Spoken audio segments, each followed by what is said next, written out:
আমাদের গেছে যেদিন একেবারেই কি গেছে, কিছুই কি নেই বাকি। টাইগার ক্রিকেটে পঞ্চপাণ্ডব এখন অতীত, একসময়ের ফেভারিট ফরম্যাটে তাই প্রায়ই ধুঁকছে team Bangladesh.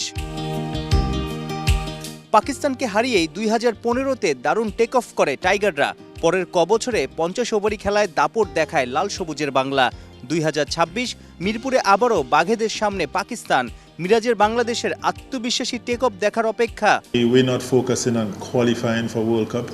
We're focusing on getting better at ODI cricket.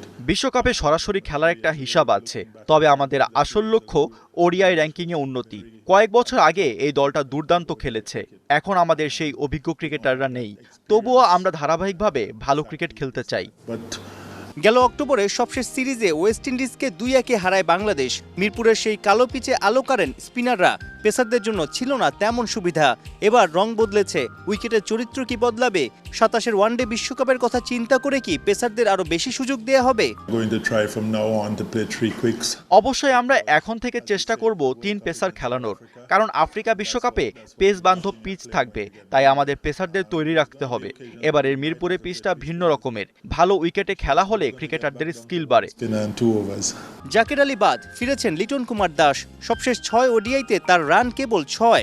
Middle অর্ডারে ব্যর্থ হওয়া লিটনকে কি পাকিস্তানের বিপক্ষে টপ অর্ডারে বাজিয়ে দেখবে টিম ম্যানেজমেন্ট? 50 ওভার কিপিং করে এরপর ওপেনিংয়ে নেমে ব্যাটিং করা কঠিন, তাই আমরা লিটনকে মিডল অর্ডারেই ভাবছি। সে স্পিনটাও বেশ ভালো খেলে, আশা করি তার থেকে ভালো কিছু পাবো। সবশেষ 3 সিরিজে 9 ওয়ানডে 7টাতেই 50 ওভার টিকতে পারেনি বাংলাদেশের ব্যাটাররা। ব্যাটে বলে ইফেক্টিভ রোল প্লে করতে না পারায় সমালোচিত কাপ্তান মেহেদী মিরাজও। র্যাঙ্কিংয়ে 4 নম্বর দল পাকিস্তান। আফ্রিদি, হারিস রৌফদের গতি আর বাউন্সে কি এবারও ধুঁকবে বাংলার ব্যাটাররা, নাকি কাউন্টার অ্যাটাক করবে সাইফ, সৌম্য, হৃদয়, লিটন, শান্তরা?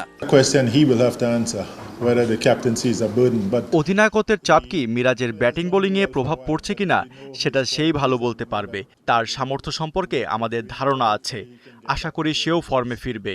মিডল ওভারগুলোতে ব্যাটিং বোলিংয়ে আমাদের উন্নতি দরকার। 11 মার্চ প্রথম ওয়ানডে। এই ফরম্যাটে 2 দলের 39 দেখায় বাংলাদেশের জয় মাত্র 5টা।